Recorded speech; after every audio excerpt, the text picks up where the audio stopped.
আরে জার্সি তো তৈরি আছে, চ্যাম্পিয়ন তো রক্তে। কেকেআর চ্যাম্পিয়ন জার্সি কোথায় দেখলে তুমি? মাঠে। ছবি দেখাতে পারবে? কেন দেখাতে পারবে না? যাচ্ছে, দর্শক বন্ধুরা দেখছেন চ্যাম্পিয়ন, একদম চ্যাম্পিয়ন জার্সি রেডি করে। চ্যাম্পিয়ন রেখা, গতবারে চ্যাম্পিয়ন, স্যার চ্যাম্পিয়ন লেখা, চ্যাম্পিয়ন রেখা, এবং যিনি গতবারে ছিলেন না তার ওয়ার্ম আপ জার্সিতেই লেখা ডিজে ব্রাভো মেন্টর। গৌতম গম্ভীরের জুতোয় পা গলিয়েছেন। গৌতম গম্ভীরও চ্যাম্পিয়ন ছিলেন এবং ডিজে ব্রাভো তিনি অলরেডি চ্যাম্পিয়ন লেখা নিয়েই মাঠে নামলেন। এটা ওনার ব্র্যান্ড, আসল কথা। ব্র্যান্ড। और ये धोनी की हुई जी गजब ग्रिप कैसे SRMB जैसे SRMB TMT बार की विन ग्रिप टेक्नोलॉजी सीमेंट के साथ बनाए मजबूत पकड़। Grip is important. DJ Bravo champion যে চ্যাম্পিয়ন। লোকটা চ্যাম্পিয়ন গানটার জন্ম দিয়েছে তো তিনি তো চ্যাম্পিয়ন হবেন। তুমি কি জানো আরেকটা ঘটনাও ঘটতে পারে? সাংবাদিক সম্মেলনে একটা খুব ইম্পর্টেন্ট কথা উনি বলেছেন। কেকেআর এর থিম সং কি 2008 থেকে? করবো লড়বো জিতবো রে। সেই গানে আমরা কাকে দেখি? শাহরুখ খানকে। যদি কেকেআর চ্যাম্পিয়ন হয় এবছর, চতুর্থবার আইপিএল যদি জেতে, তাহলে ক্যারিবিয়ান স্টাইলে হয়তো ডিজে ব্রাভো করবো লড়বো জিতবো রে গানটা গাইতে পারেন, তৈরি করতে পারেন। মানে কিরকম হবে তাহলে গানটা? আমি জানি না কিরকম হবে। হ্যাঁ, দর্শক বন্ধুরা জানেন, কমেন্ট বক্সে কমেন্ট করবেন কিরকম হতে পারে। কিন্তু এটা কিন্তু হাওয়ায় ভাসানোর কথা বলছি না, একদমই উনি বলেছেন এখনো কিছু ভাবিনি, কিন্তু ভাবতেও পারি, দিয়ে একটা মুচকি হাসি দিয়েছেন। শিল্পী মানুষ, করতেই পারেন।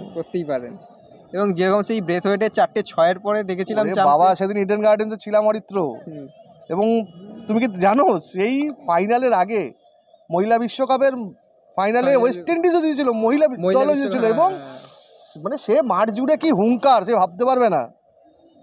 আমি তো ওরকম একটা মানে কল্পনা করছি ডিজে ব্রাভোকে দেখে এখানে। মানে এটা কি মানে আগে থেকেই লেখা হয়ে আছে নাকি? আবার অনেকে বলবেন, কারণ আমরা তো জানি আবার অনেক সমর্থকেরা আছেন, চেন্নাই আরসিবির সমর্থকরা আছেন, বলবেন যে আবার এ তো নকল হচ্ছে সমস্ত কিছু, মানে ফিক্সড আছে সমস্ত কিছু। একটা কথা বলি, চেন্নাই এবং আরসিবিতে দুজন স্টলওয়ার্ট রয়েছে, তারপরও সমর্থকদের উদ্দেশ্যে একটা কথা বলি, চেন্নাই আর আরসিবির কলকাতা নাইট রাইডার্স নিয়ে কিছু বলা উচিত নয়। তার কারণ আরসিবি এখনও পর্যন্ত একটা ট্রফি জেতেনি, চেন্নাই সুপার কিংস 5টা ট্রফি জিতেছে, কিন্তু একই সঙ্গে ভাই 2 বছর ব্যান ছিল, কেকেআর তো ব্যান ছিল না। যাই হোক, আমরা প্রসঙ্গে আসি চ্যাম্পিয়ন জার্সি নিয়েই কিন্তু ড্যান ব্রাভো তিনি যাত্রাটা শুরু করলেন।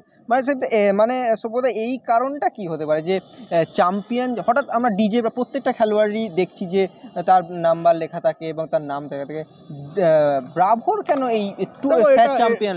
এটা দুটো কারণ হতে পারে। একটা কারণ হতে পারে তিনি তার ব্র্যান্ডটাকে আরও ক্যারি ফরওয়ার্ড করছেন, তার লেগাসিটাকে, চ্যাম্পিয়ন যে গানটা সেই লেগাসিটাকে ক্যারি ফরওয়ার্ড করছেন। আরেকটা জায়গায় এটা হতে পারে, দেখো আমি দলের নতুন মেন্টর, আমি সবে জয়েন করলাম, যদিও তিনি ত্রিনিবাগ রাইডার্সের হয়ে দীর্ঘদিন ধরে রয়েছেন, ফলে এই ফ্র্যাঞ্চাইজিটার সঙ্গে তিনি ওতপ্রোতভাবে জড়িত, কিন্তু কলকাতা নাইট রাইডার্স একটা নতুন সংসার তার কাছে, নতুন প্লেয়ারদের সঙ্গে তার একটা হচ্ছে। এবং সবথেকে বড় কথা ডিজে ব্রাভোর ক্ষেত্রে যেটা সবথেকে অ্যাডভান্টেজ গৌতম গম্ভীরের পরে ডিজে ব্রাভোর, সেটা হচ্ছে দুজনেরই কিন্তু বয়সটা প্লেয়ারদের অনুপাতে যথেষ্ট প্রায় সমান। তো এই জায়গাটায় দাঁড়িয়ে একটা বন্ধুত্বের বাতাবরণ তৈরি হবে, এবং ওই চ্যাম্পিয়ন লেখা প্লেয়াররাও দেখছেন, প্লেয়ারদেরও একটা আত্মবিশ্বাস বাড়বে। দেখো টুর্নামেন্টের শুরুতেই কিন্তু আমাদের মেন্টর সেই স্যার চ্যাম্পিয়ন লেখা জার্সি পরে মাঠে এসছেন, তো এইটা একটা প্লেয়ারদের মোটিভেশনের মারাত্মক কাজ করতে পারে। এবং সবথেকে ভালো লাগার জিনিস কি জানো? সবথেকে ভালো লাগার জিনিস, আজকে প্রেস কনফারেন্সে ডিজে ব্রাভোকে বেশি প্রশ্ন করা হয়নি, কিন্তু যে কটা প্রশ্ন করা হয়েছে সেখানে কিন্তু বেশ কয়েকবার তিনি গৌতম গম্ভীরের নাম নিয়েছেন। আইপিএলের ইতিহাসে DJ Bravo one of the most successful cricketer. সিএসকের হয়ে তার কি পারফরমেন্স সবাই আমরা জানি, ডেথ ওভারে বোলিং বলো, নাকল বল বলো, ডেথ ওভারে ব্যাটিং বলো, প্রচুর ভালো ভালো ইনিংস রয়েছে, ভালো ভালো পারফরমেন্স রয়েছে। বাট এটা তার কাছে নতুন অ্যাসাইনমেন্ট, সেই জবটা পেয়ে তিনি কিন্তু ওভার এক্সাইটেড হয়ে যাননি, বা তিনি মনে করেননি যে আমি বিশাল কিছু করে ফেলেছি। তিনি যেটা প্রথমে করেছিলেন, তিনি গৌতম গম্ভীরের সঙ্গে যোগাযোগ করেছিলেন, বেশ কয়েকবার গৌতম গম্ভীরের সঙ্গে কথা বলেন, কোন প্লেয়ার কোন স্ট্যাটাসে রয়েছে, কার কেমন পারফরমেন্স, কার কীরকম মেন্টালিটি। পারফরমেন্স কিন্তু দেখা যায় নেট ঘাটলে, মেন্টালিটি কিন্তু নেট ঘাটলে পাওয়া যায় না, মিশলে জানা যায়। সেটা গৌতম গম্ভীরের সঙ্গে কথা বলে তিনি উপলব্ধি করেছেন এবং পরিষ্কার তিনি আজকে সাংবাদিক বৈঠকে বলে গেলেন গৌতম গম্ভীর একজন লেজেন্ড আইপিএলের। আমি ভালো খেলেছি, গৌতম গম্ভীরও লেজেন্ড এবং গৌতম গম্ভীরের যথেষ্ট এই জ্ঞানটা দলটা সম্পর্কে জ্ঞান আছে। আমি ওনার কাছে পরামর্শ নিয়েছি। আমরা দুজনেই চাই কলকাতা নাইট রাইডার্স আরও একবার চ্যাম্পিয়ন হোক, কিন্তু আমাদের ক্রিকেটীয় ধ্যান ধারণা, আমাদের ক্রিকেট নিয়ে ভাবনা চিন্তা একেবারে আলাদা। কিন্তু তাই বলে এই নয় আমি গৌতম গম্ভীরকে এড়িয়ে যাচ্ছি। আমার আজকে যে এই পথ চলাটা শুরু হয়েছে কেকেআরে, সেটা কিন্তু গৌতম গম্ভীরের সঙ্গে কথা বলেই শুরু হয়েছে। অর্থাৎ কোথাও গৌতম গম্ভীর ভারতীয় দলের হেড কোচ, তিনি এই মুহূর্তে কেকেআরের সঙ্গে যুক্ত না থেকেও কিন্তু তিনি রয়েছেন ডিজে বাবুর মাধ্যম দিয়ে।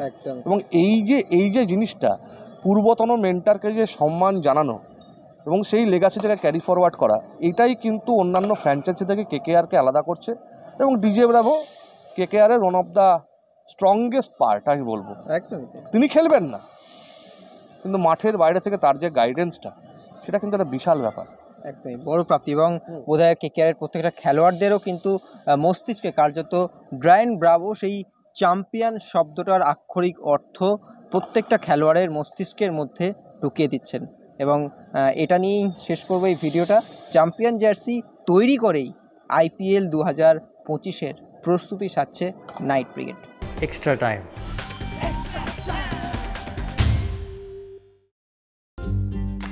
লেটেস্ট নিউজ আর এক্সক্লুসিভ ভিডিওর সঙ্গে আপডেট থাকতে এখনই সাবস্ক্রাইব করুন আমাদের ইউটিউব চ্যানেল।